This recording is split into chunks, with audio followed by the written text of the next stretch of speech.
तर आपण सगळ्या महत्त्वाच्या घडामोडी पाहत होतो। रशियन युक्रेन युद्धासंदर्भातल्या रशिया आणि युक्रेन युद्धाचा आजचा 13वा दिवस आहे। तर रशियाचा मेजर जनरल ठार केल्याचा दावा युक्रेनने केलाय। विटाली गेरासिमोव असं जनरलचं या नाव आहे। तर युक्रेनच्या तेल डेपोवर रशियाने हा हल्ला केलाय आणि या हल्ल्यामध्ये तेल डेपोचं मोठं नुकसान झालेलं आहे। तर सगळीकडे धुराचं साम्राज्य पसरलंय। खार्किवच्या अणुऊर्जा केंद्रावर सुद्धा रशियाने गोळीबार केलाय। या गोळीबारामध्ये अणुऊर्जा केंद्राचं फार मोठं नुकसान झालेलं आहे।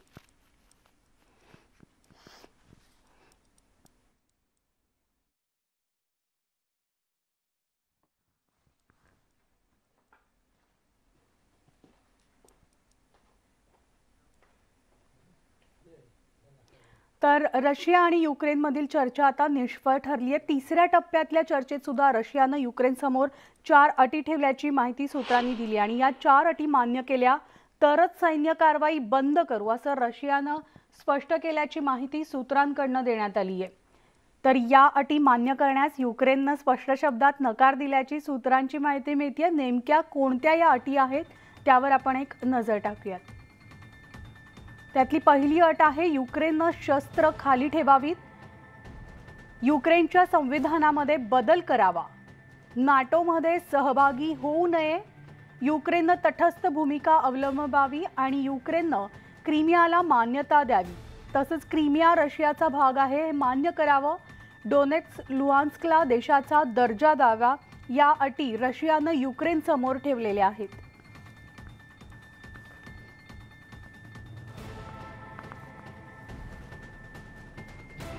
आणि याविषयी आपण सविस्तर बोलणार आहोत। आमचे प्रतिनिधी प्रशांत लीला रामदास आपल्या सोबत आहेत। थेट आपण प्रशांतकडे जाऊया। Prashant, good morning.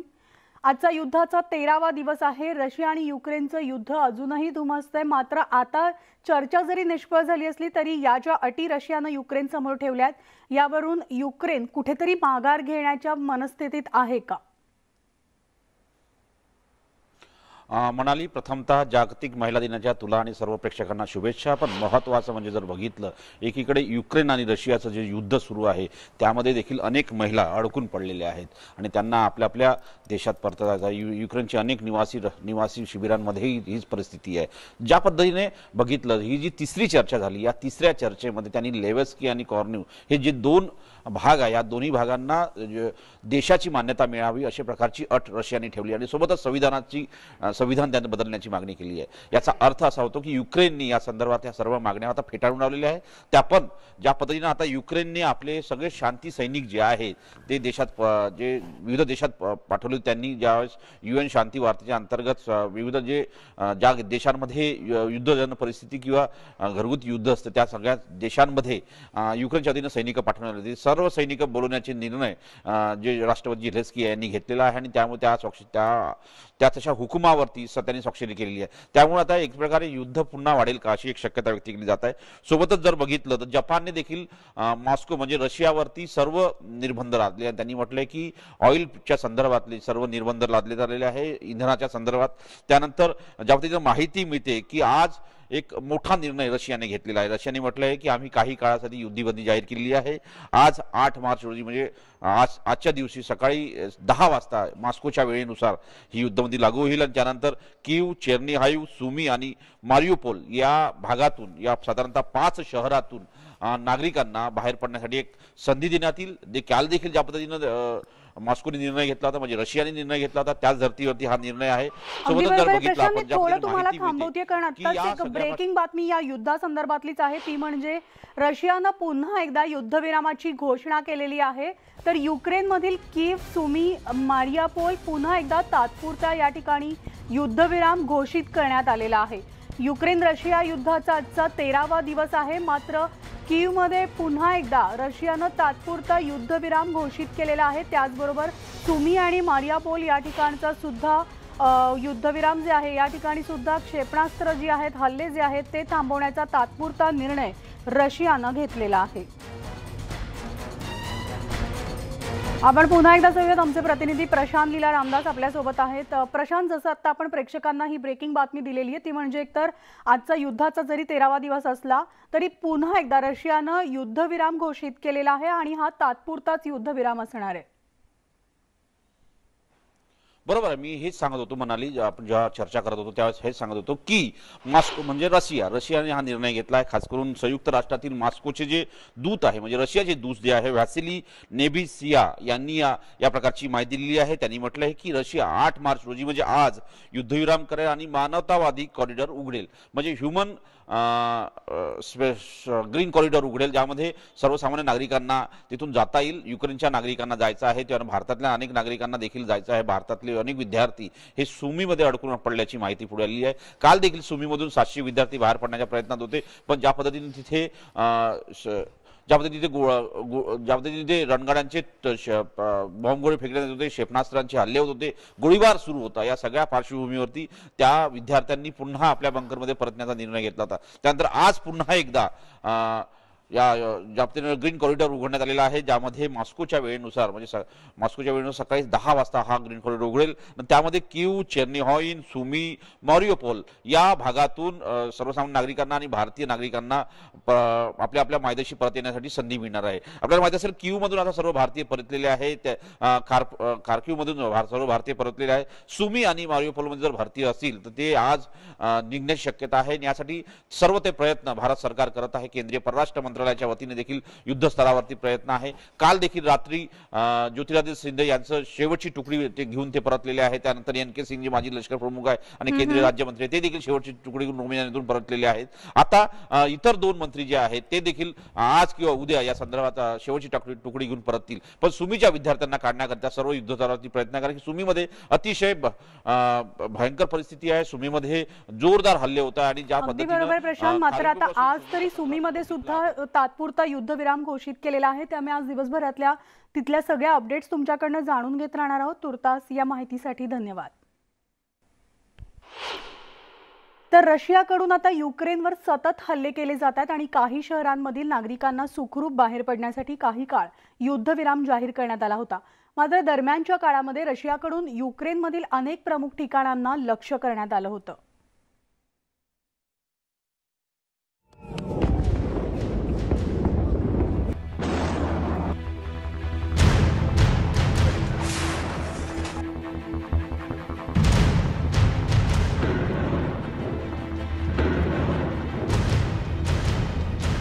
रशियानं युक्रेनवरचे हल्ले सुरूच ठेवले आहेत. लुहानस्क शहरावर मोठ्या प्रमाणात हल्ले करण्यात आले. या हल्ल्यात एक ऑइल डेपो आगीच्या भक्ष्यस्थानी पडला.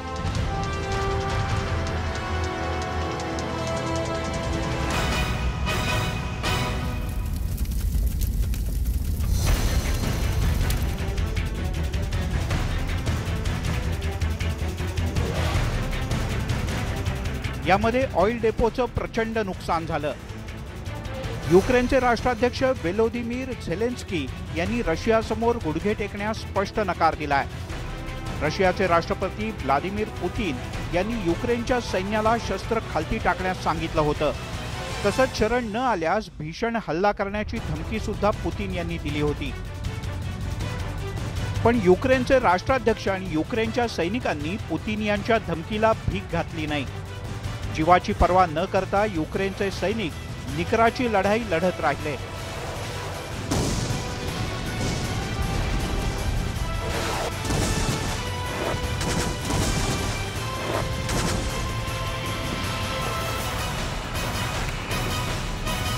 रशियाच्या सैन्यानं मायकोलायवर तुफान हल्ला चढवला. त्यामुळे अनेक इमारती नष्ट झाल्या.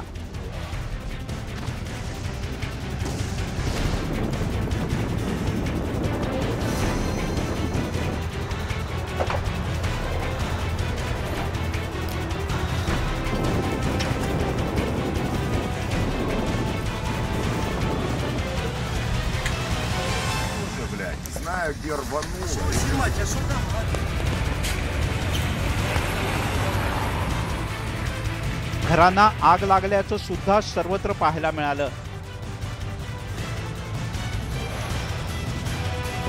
रशियाकडून युक्रेनवर भीषण हल्ला केला जात असला तरी रशियाच्या सैन्याचं प्रचंड नुकसान झाल्याचा दावा युक्रेनकडून केला जातोय.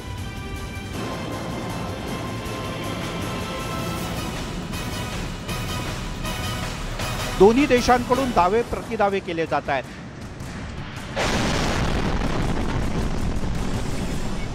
रशियाचं सैन्य कीवच्या शहरालगत पोहोचलं आहे। युक्रेनची राजधानी ताब्यात घेण्यासाठी रशियाच्या सैन्यानं कीव शहराला चहूबाजूनी वेढा घातलाय। खार्किव, खेर्सॉन आणि ओडेसा या शहरांवर रशियाकडून बॉम्ब हल्ले सुरूच आहेत। त्यामुळे जवळपास 15 लाख युक्रेन नागरिक या शहरातून पळून सुरक्षित ठिकाणी गेलेत। मात्र कीव शहरात उलट परिस्थिती आहे। युक्रेनच्या सैन्यामध्ये भरती होण्यासाठी तरुण आणि नागरिकांनी मोठी गर्दी केली आहे। युक्रेनच्या सैन्याकडून रशियाला चोख प्रत्युत्तर दिलं जात आहे।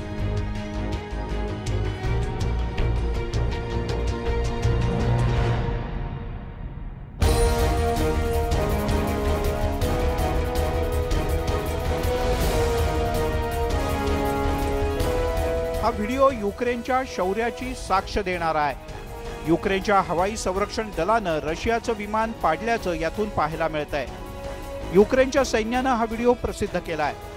खार्किवमध्ये रशियाचं लढाऊ विमान पाडण्यात आलं।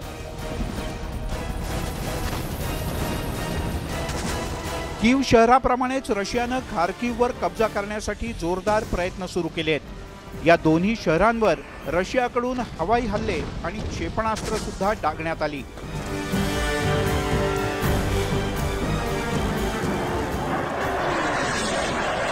दरम्यान रशियानं कीव, खार्किव, मारियापूल आणि सुमी या शहरात काही काळासाठी हल्ले थांबवण्याचा निर्णय घेतला।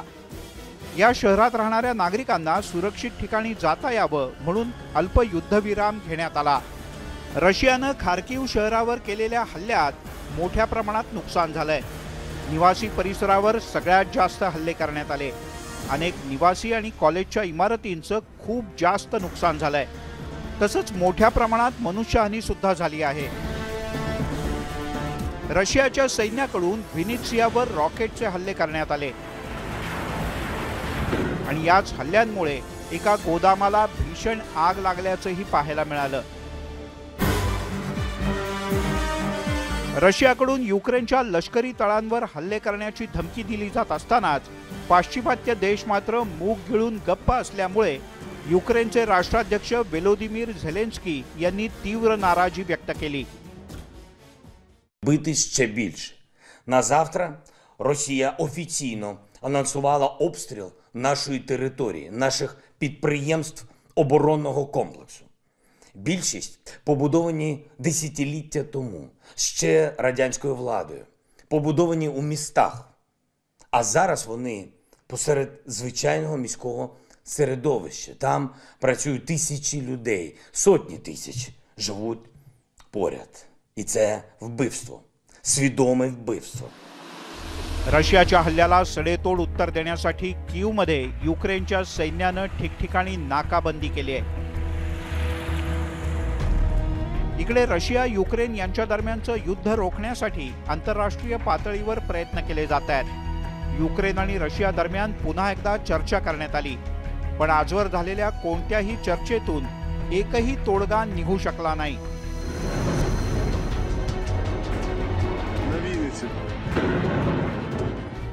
Bureau report, news 18 Lokmat.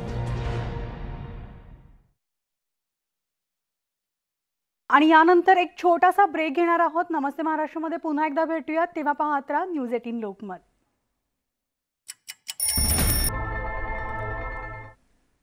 आणि ब्रेक नंतर नमस्ते महाराष्ट्रामध्ये पुन्हा एकदा आपलं स्वागत आहे। आणि आता बातमी आहे औरंगाबादमधली। औरंगाबादच्या जिल्हाधिकाऱ्यांनी कोरोना संकटाच्या पार्श्वभूमीवर मोठा निर्णय घेतलाय। जिल्ह्यातील लसीकरणाचा टप्पा कमी असल्यानं जिल्हाधिकाऱ्यांनी जिल्ह्यामध्ये पुन्हा एकदा कडक निर्बंध लागू केलेत। तर जिल्हाधिकाऱ्यांनी पत्रकार परिषद घेत याबाबतची मोठी घोषणा केली आहे। कोरोना प्रतिबंधक लसीचे 2ही डोस झालेले नसतील तर संबंधित व्यक्तीला उद्यापासून पेट्रोल, डिझेल मिळणार नाही, तसेच गॅस CNG सुद्धा मिळणार नाहीये। संबंधित व्यक्तीनं लसीचे 2ही डोस घेतल्याशिवाय त्यांना इंधन मिळणार नसून याशिवाय विजेची समस्या असेल तरी दोन्ही लस घेतल्याशिवाय सोडवली जाणार नाही, असं जिल्हाधिकाऱ्यांनी स्पष्ट केलंय। तर जिल्ह्यातील लसीकरणाची टक्केवारी वाढवण्यासाठी पुन्हा एकदा निर्बंध लागू करत असल्याचं यावेळी जिल्हाधिकाऱ्यांनी सांगितलंय। औरंगाबादमध्ये आपण पाहतोय जिल्हाधिकाऱ्यांनी महत्त्वपूर्ण निर्णय घेतलेला आहे। जर कोरोनाचे दोन्ही लसींचं लसीकरण झालेलं नसेल तर नवे निर्बंध लागू केले गेलेले आहेत। इंधन, त्याचबरोबर गॅस, पेट्रोल डिझेल हे तुम्हाला मिळणार नाही जर 2 लसींचे डोस झालेले नसतील तर।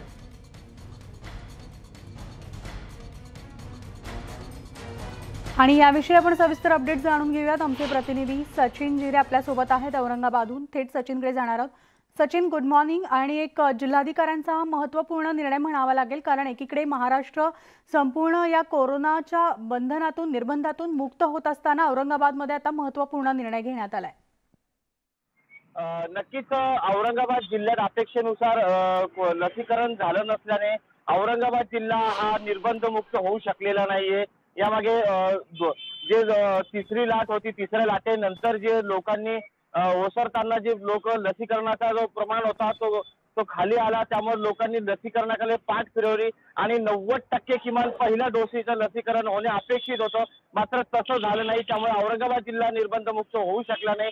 यामुळे आता काल जिल्हाधिकारी सुनील चव्हाण यांनी पत्रकार परिषद घेत no vaccine, no petrol, no ration अशा पद्धतीची घोषणा केलेली आहे। त्यामुळे आता ज्या नागरिकांनी 2 डोस घेतलेले नाहीये, ज्या नागरिकांनी 2 डोसीचे दोन्ही डोस पूर्ण केले नाही, अशा नागरिकांना पेट्रोल, डिझेल, CNG त्याचबरोबर रेशन मिळणार नाही। त्या पद्धतीने त्यातही अजूनही मद्यपींना देखील दारू भेटणार नाही आणि वाईन शॉपवरती दारू दिली जाणार नाहीये।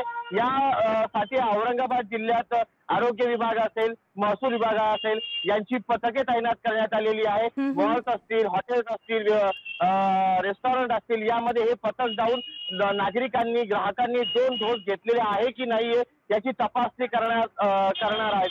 अगदी बरोबर आहे सचिन। आता या निर्णयामुळे औरंगाबाद वासियांना खरं तर त्यांच्या आरोग्याच्या दृष्टीने जिल्हाधिकाऱ्यांनी महत्त्वपूर्ण निर्णय घेतलेला आहे, मात्र नागरिकांच्या प्रतिक्रिया काय उमटतात या सगळ्यावर? कारण आधीच नागरिक लॉकडाऊन आणि निर्बंधांना त्रासलेले होते, मात्र आता पुन्हा एकदा नागरिकांच्याच हलगर्जीपणामुळे हा निर्णय घेण्याची वेळ येते।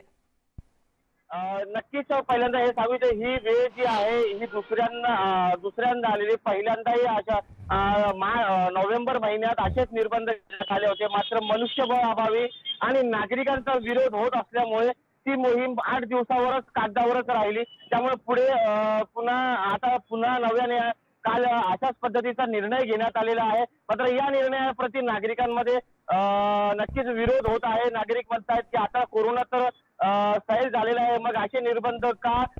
अनेकांनी डोस घेतलेत, मात्र न घेणाऱ्यांचं प्रमाणही तेवढाच आहे। नागरिकांचा देखील याला विरोध होण्याची चिन्हे सध्या घडीला दिसत आहेत। धन्यवाद सचिन या सविस्तर माहितीसाठी। तर ओबीसी आरक्षणाशिवाय आता स्थानिक स्वराज्य संस्थांच्या निवडणुका होऊ नयेत यासाठी महाविकास आघाडी सरकारनं एक नवा खेळ खेळलाय, ज्याला विरोधी पक्षानंही पाठिंबा दिलाय। असं विधेयक मांडलं ज्यामध्ये 1 बाण 2 पक्षी असा निशाणा सरकारनं साधलाय। प्रभाग रचना विधेयक मंजूर। सरकारने वॉर्ड रचनेचे अधिकार मिळवले। निवडणुका आता ओबीसी आरक्षणासह होणार। मध्य प्रदेश सरकारच्या धर्तीवर ओबीसी आरक्षणाचा तिढा सोडवण्यासाठी महाविकास आघाडी सरकारने सुवर्ण मध्य काढलाय। प्रभाग रचना विधेयक सभागृहाच्या दोन्ही सभागृहांमध्ये मंजूर करण्यात आलंय।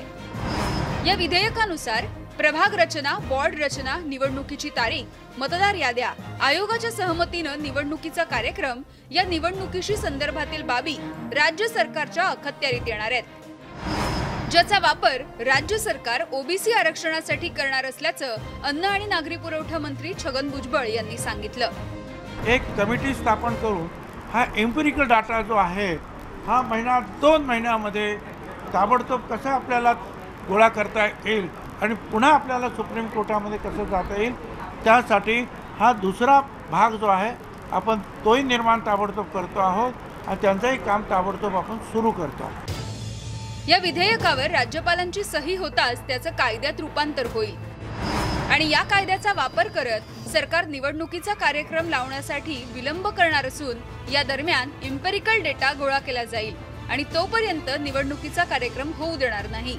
त्यामुळे होऊ घातलेल्या निवडणुका या 6 महिने पुढे ढकलल्या जाण्याची शक्यता आहे। निवडणूक आयोग या दृष्टीने येणाऱ्या काळामध्ये या सगळ्या शिफारसी राज्य सरकारला जर अधिकार आले तर निश्चितच ओबीसीला न्याय मिळेपर्यंत इम्पेरिकल डाटा जो आहे तो आपण त्या ठिकाणी गोळा करू शकतो आणि इम्पेरिकल डाटा गोळा झाल्यानंतर आपण भविष्यामध्ये ओबीसीना आरक्षण देऊ शकतो, म्हणून त्या कार्यकाळासाठी हे बिल आणलेलं आहे. निवडणूक आयोगाचे काही अधिकार हे सरकारकडे आले आहेत, पण अंतिम अधिकार प्रभाग रचनेचा हा निवडणूक आयोगालाच आहे. यापूर्वीही सरकारची यंत्रणाच ते तयार करायची, पण निवडणूक आयोगाच्या सांगण्यावर करायची. आता सरकार स्वतः तयार करेल आणि निवडणूक आयोगाला सादर करेल, अशा प्रकारचा एक महत्त्वपूर्ण बदल आहे. हा बदल आम्ही याकरता मान्य केलेला आहे की आम्हालाही असं वाटतं की निवडणुका या ओबीसी आरक्षणासहितच झाल्या पाहिजे. 1992 पर्यंत हे अधिकार राज्य सरकारकडे होते, जे राज्य निवडणूक आयोगाला देण्यात आले होते. पण आता या नव्या कायद्याने सरकारला हे अधिकार परत मिळाले आहेत. खरं तर राज्य निवडणूक आयोगाचे अध्यक्ष सरकारचं ऐकत नाहीत अशी महाविकास आघाडीच्या मंत्र्यांची टीका आहे. त्यातच 105 नगर परिषदांच्या निवडणुका ओबीसी आरक्षणाशिवाय झाल्यानं सरकारचा रोष होता. त्यामुळे या नव्या कायद्याने सरकारने नुसता ओबीसी आरक्षण मिळवण्याचा मार्ग मोकळा केला असं नाही, तर निवडणूक आयोगाच्या स्वायत्ततेवर अंकुश आणण्याचा सुद्धा प्रयत्न केलाय. प्रभाग रचनेचे अधिकार आपल्याकडे घेत राज्य सरकारनं ओबीसींना मिळणाऱ्या राजकीय आरक्षणाबाबत एक पाऊल पुढे उचललं असलं तरी याबाबत मात्र स्पष्टता होत नाहीये की या कायद्यामुळे खरंच या निवडणुका ओबीसी आरक्षणासह होतील का. कारण याची हमी कुणी देऊ शकत नाही की कायद्याच्या चौकटीत हे किती टिकेल, आणि जर कुणी कोर्टात याला आव्हान दिलं तर. सचिन कुबडेसह स्वाती लोखंडे, न्यूज 18 लोकमत, मुंबई. तर मुंबई लाचलुचपत प्रतिबंध विभागाची कारवाई. मुंबई उपनिरीक्षक भरत मुंडेला अटक करण्यात आली आहे. 7 लाख रुपये स्वीकारताना अटक केलेली असून बलात्काराचा गुन्हा दाखल न करण्यासाठी लाच मागितली. त्याचबरोबर महिला दिनाच्या पूर्वसंध्येला पोलिसाचं हे कृत्य घडलेलं आहे. बलात्काराचा गुन्हा दाखल न करण्यासाठी काही लाखोंची लाच मागितलेली आहे. 37 लाख रुपयांची लाच मागितल्याची तक्रार महिलेनं केलेली आहे. तर महिलेची समजूत काढून गुन्हा दाखल करू देणार नाही अशी ग्वाही दिली होती आणि त्याकरिता काही रक्कम या पोलिसांना मागितलेली होती. वरिष्ठ पोलीस अधिकाऱ्याकरता 2 लाख रुपये, तक्रारदार महिलाकरता मागितले 30 लाख रुपये आणि वरिष्ठांची चौकशी या संदर्भात सुरू आहे.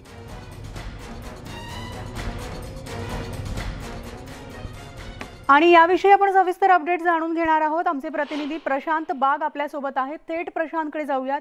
प्रशांत, जागतिक महिला दिनाच्या पूर्वसंध्येला या अशा प्रकारची घटना घडते. एका महिलेला बलात्काराची तक्रार गुन्हा जो आहे तो नोंदवून द्यायचा नाही आणि त्यासाठी काही पैशांची लाच मागितलेली आहे. अतिशय घृणास्पद घटना म्हणावी लागेल, कारण पोलिसांनाच हे कृत्य केलेलं आहे. खरं मिळाली म्हणजे जागतिक महिला दिन हा फक्त त्याच्या पूर्वसंध्येला अशा प्रकारची घटना होते, म्हणजे की महिलांचा अनादर आजही समाजात, आजही जगामध्ये कसा चालला आहे याचं हे जिवंत उदाहरण आपल्याला नक्कीच म्हणता येईल. दुर्दैवाची गोष्ट अशी की त्या अशा लोकांकडनं होत आहे की ज्यांच्याकडे आधार म्हणून खरं तर प्रत्येक अबला नारीनं सुद्धा बघितलं पाहिजे, बघायला हवं, आणखीन बघण्याचा प्रयत्न करत आहे, पण तिथेच वाटण्याच्या अक्षता लावल्या जातात. म्हणजे की भरत मुंडे यांनी ज्या पद्धतीनं 30 लाख रुपये त्या पीडित महिलेला देणार, तिला स्वतःला माहिती नाही की तिच्या नावावर 30 लाखाचा व्यवहार होतोय. 5 लाख रुपये म्हणजे की बलात्काराचा गुन्हा, म्हणजे किती घृणास्पद अशा प्रकारच्या घटना होतात. की अशा प्रकारामध्ये सुद्धा म्हणजे मेलेल्या प्रेताच्या टाळूवरचं लोणी खाण्याचा हा प्रकार आहे का, अशा प्रकारचं विषादाने म्हणावं लागतंय. भरत मुंडेला अटक झालेली आहे. वरिष्ठ पोलीस निरीक्षक नामा जोशीचे यांची चौकशी आता सुरू करण्यात आलेली आहे की 2 लाख रुपये त्यांच्या नावाने सुद्धा भरत मुंडेने मागितले होते, 5 लाख रुपये त्याने स्वतःसाठी मागितले होते आणि 5 लाख आणखीन 2 लाख असे 7 लाख जे स्वतःचे आणखीन वरिष्ठ अधिकाऱ्याचे त्याने लगेच घेऊन घेतले. खरं तर ही 4 तारखेलाच तक्रार दाखल केली होती फिर्यादींनी. आणि फिर्यादी म्हणजे कोण, तर ज्या व्यक्तीवर बलात्काराचा गुन्हा आहे त्याचा अजून एक मित्र आहे, तो याच्यातला फिर्यादी आहे, कारण त्याला सुद्धा सहआरोपी करू अशा प्रकारची धमकी यांनी दिली होती. म्हणजे की कशा प्रकारे, म्हणजे की एका पीडितेवर एक बलात्कार केल्याचा आरोप ज्याला आहे त्याला वाचवण्यासाठी म्हणून तुम्ही पैसे मागतायत, लाच मागतायत. मग त्या पीडित महिलेचं काय, तिच्यावर झालेल्या अत्याचाराचं काय, याची थोडीसुद्धा जाणीव या अधिकाऱ्यांना नसावी की आपण नेमकं कशा प्रकारे काय करतो आहे, की पैसे कमवण्यासाठी कोणत्या स्तराला जातोय, खाली जातोय, आणि तेही जागतिक महिला दिनाच्या पूर्वसंध्येला अशा प्रकारची घटना होत आहे. दुर्दैव असं आहे की 365 दिवस वर्षाचे खरं तर महिलांचा सन्मान केला पाहिजे, महिलांचा आदर असला पाहिजे, महिलांना आधार देण्याचं काम केलं पाहिजे. पण अशा काही समाजामध्ये जर का कोणत्या अबला नारी असेल तर तीच अबला नारी जर का सबला झाली तर काय होऊ शकतं याची कल्पना खरं तर याची जाणीव या लोकांनी ठेवायला हवं. महिला ही ताकद आहे, महिला ही शक्ती आहे, तिचा सन्मान करता येणं आणि करणं हेच सगळ्यात महत्त्वाचं आहे. कायद्याचे रक्षक जे आहेत तेच जर का भक्षक होत असतील तर महिला दिनाला अर्थ काय राहिला. अगदी बरोबर. आणि त्यामुळे आता यावर काय कारवाई केली जाणार आहे प्रशांत, याकडे आपण सविस्तर अपडेट्स माहिती जी आहे ती जाणून घेत राहणार आहोत. तुर्तास या सविस्तर माहितीसाठी धन्यवाद. तर मुंबई पोलीस दलासाठी नक्कीच ही लाजिरवाणी बातमी म्हणावी लागेल. बलात्काराचा गुन्हा दाखल न करण्यासाठी लाच मागितली होती. भ्रष्ट पोलीस भरत मुंडेनं 37 लाख रुपयांची लाच मागितलेली होती. त्यापैकी 30 लाख या पीडितेला देणार असल्याचं कळत होतं आणि भरत मुंडेला 7 लाख स्वीकारताना अटक देखील करण्यात आलेली आहे.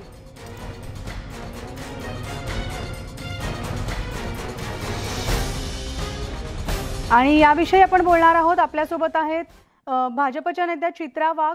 चित्राताई, न्यूज 18 लोकमतमध्ये आपलं स्वागत आणि तुम्हालाही जागतिक महिला दिनाच्या शुभेच्छा. आणि खरं तर या बातमीविषयी तुमच्याशी बोलताना खेद होतोय, कारण जागतिक महिला दिनाच्या पूर्वसंध्येलाच ही घटना घडतीये.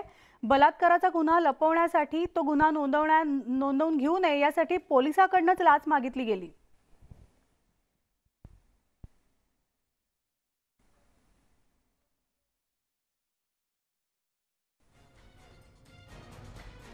तर आपण पुन्हा एकदा चित्राताईंच्याशी संपर्क साधणार आहोत. मुंबई लाचलुचपत प्रतिबंधक विभागानं कारवाई केलेली आहे. पोलीस उपनिरीक्षक भरत मुंडेला अटक करण्यात आलेली असून 7 लाख रुपये स्वीकारताना ही अटक केलेली आहे. बलात्काराचा गुन्हा दाखल न करण्यासाठी त्यानं लाच मागितल्याची घटना घडलेली आहे. महिला दिनाच्या पूर्वसंध्येला पोलिसांनं हे कृत्य केलेलं आहे. बलात्काराचा गुन्हा दाखल न करण्यासाठी एकूण 37 लाख रुपयांची लाच या मुंबई पोलीस उपनिरीक्षकांना मागितलेली होती. आपण परत एकदा चित्राताईंशी बोलणार आहोत. चित्राताई, न्यूज 18 लोकमतमध्ये आपलं स्वागत आहे आणि तुम्हालाही जागतिक महिला दिनाच्या शुभेच्छा. मात्र या बातमीविषयी बोलताना खेद होतोय, कारण जागतिक महिला दिनाच्या पूर्वसंध्येला ही घटना घडतीये. बलात्काराचा गुन्हा दाखल न करण्यासाठी पोलीस उपनिरीक्षकानंच लाच मागितली. नाही, अतिशय वाईट वाटतंय हे सांगताना की जागतिक महिला दिनाच्या पूर्वसंध्येला मुंबई पोलिसांचं हे जे कृत्य आहे ते समोर आलंय आणि बलात्काराचा गुन्हा दाखल न करण्यासाठी 37 लाख रुपयांची त्या ठिकाणी लाच मागण्याचा प्रकार झालाय. आणि मला वाटतं एसीबीने 7 लाख रुपये घेताना रंगेहात अटक पण केली आहे. यातनं एक गोष्ट लक्षात येईल तुमच्या की राज्यामध्ये नक्की काय चाललंय याचं हे छोटंसं उदाहरण आहे. अशा कित्येक घटना आहेत की त्या ठिकाणी अशा पद्धतीच्या केसेसमध्ये त्या महिलांना कुठेतरी त्यांचा आवाज दाबण्याचा प्रयत्न केला जातो, त्यांच्यावरती गुन्हे दाखल केले जातात. म्हणजे माझ्याकडे तर तुम्हाला सांगायला 2.5-3 महिन्यापूर्वीच ज्या वेळेला अशा बलात्कार पीडिता असतात आणि त्या पुढे येऊन गुन्हे दाखल करतात, त्यावेळेला त्यांच्यावरच एक्स्टॉर्शन, अॅट्रॉसिटी सारखे गुन्हे दाखल करण्याचंही महान काम हे पोलीस ऑथॉरिटीने त्या ठिकाणी केलेलं आहे. बलात्कारी आजही त्या ठिकाणी मोकाट फिरलेले सुटलेले आपल्याला दिसत आहेत आणि त्यामुळे हिमनगाचं छोटंसं टोक आहे. आणि आज जागतिक महिला दिनाच्या दिवशी म्हणजे हे सगळं बोलताना अत्यंत वाईट वाटतंय, पण एकंदरीतच राज्यामध्ये कायदा आणि सुव्यवस्था याचे निघालेले धिंडवडे हे या ठिकाणी आपल्याला पाहायला मिळत आहेत. अर्थात याच्या मागे सरकारची महिलांच्या बाबतची असलेली उदासीन भूमिका ही सुद्धा तितकीच महत्वाची आहे असं म्हटलं तर ते चुकीचं ठरणार नाही. आणि नक्कीच चित्राताई, जसं तुम्ही म्हणालात की पुन्हा एकदा आता एकतर जे कायदे आहेत, पोलीस दल आहे, याविषयी पुन्हा एकदा प्रश्नचिन्ह निर्माण झालेलं आहे. आणि या सविस्तर माहिती तुम्ही जे न्यूज 18 लोकमतशी बोललात याविषयी आपले धन्यवाद.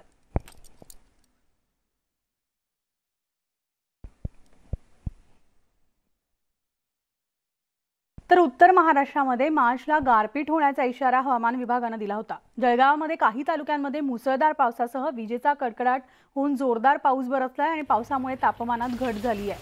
अवकाळी पावसामुळे काढणीला आलेले गहू, हरभरा पिकांचं मोठ्या प्रमाणात नुकसान झालंय.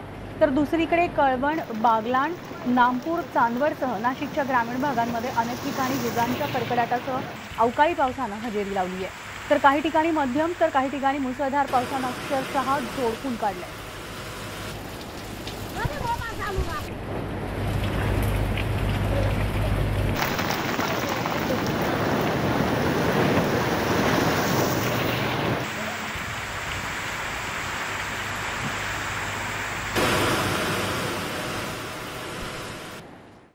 तर धुळे जिल्ह्यामध्ये पुन्हा एकदा अवकाळी पावसानं हजेरी लावलेली असून अनेक भागांना अवकाळी पावसानं झोडपून काढलंय. तालुक्यासह साक्री तालुक्यामध्ये अवकाळी पावसासह गारपीट झाली आहे. जिल्ह्यात कुठे मध्यम तर कुठे मुसळधार पावसानं तडाखा दिलाय. त्यामुळे शेतकऱ्याचं होत्याचं नव्हतं झालंय। धुळे तालुक्यामध्ये मध्यरात्रीपर्यंत पावसाची विपरीत सुरू होती आणि या गारपिटीमुळे रब्बी पीक आणि फळबागांचं प्रचंड नुकसान झालंय। अवघ्या 10 ते 15 दिवसांच्या आत रब्बी पीक काढणीवर आलं होतं, मात्र या पावसानं शेतात उभी असलेली पिकं जमीनदोस्त केली आहेत। दरम्यान आणखी 2 दिवस जिल्ह्यात पावसासह गारपीट होण्याचा इशारा देण्यात आलाय।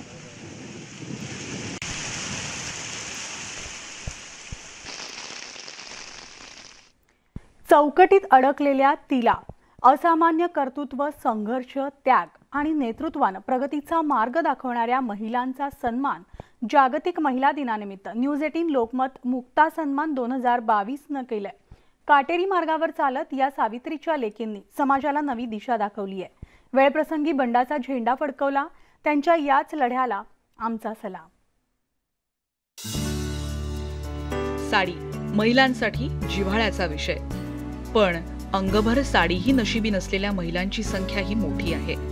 मोलमजुरी करून कुटुंब पोषणाऱ्या महिलांची कधी साडी बघितली तर अशा महिलांसाठी आरती जोशींनी पुढाकार घेतला आणि त्यांनी सुरू केली साडी बँक। सुरुवातीला आरतीताईंनी घरोघरी जाऊन साड्या गोळा केल्या। त्यांच्या या कामाला चांगला प्रतिसाद मिळाल्यानंतर अनेक महिला त्यांच्या सोबत जोडल्या गेल्या आणि तयार झाली साडी बँक। आरतीताई आपल्या सोबत या साड्या ठेवतात आणि मग गरजवंत महिला दिसली की तिला ही साडी देतात। परिस्थितीमुळे फाटकी साडी घालून काम करणाऱ्या महिलांसाठी या साडीचं मोल त्यांच्या चेहऱ्यावरचे भाव सांगून जातात। याच कष्टकरी महिलांच्या लज्जा रक्षणासाठी आरतीताई करत असलेल्या कामाचा न्यूज 18 लोकमत मुक्ता सन्मान देऊन आज गौरव करत आहे।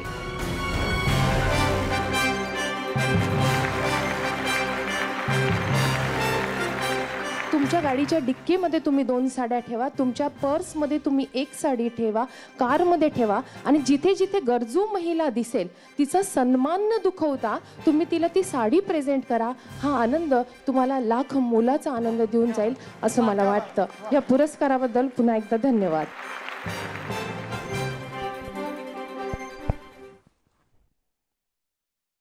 आणि हाच मुक्ता सन्मान सोहळा तुम्ही पाहू शकता येत्या शनिवारी 12 तारखेला संध्याकाळी 5 वाजता फक्त न्यूज 18 लोकमतवर।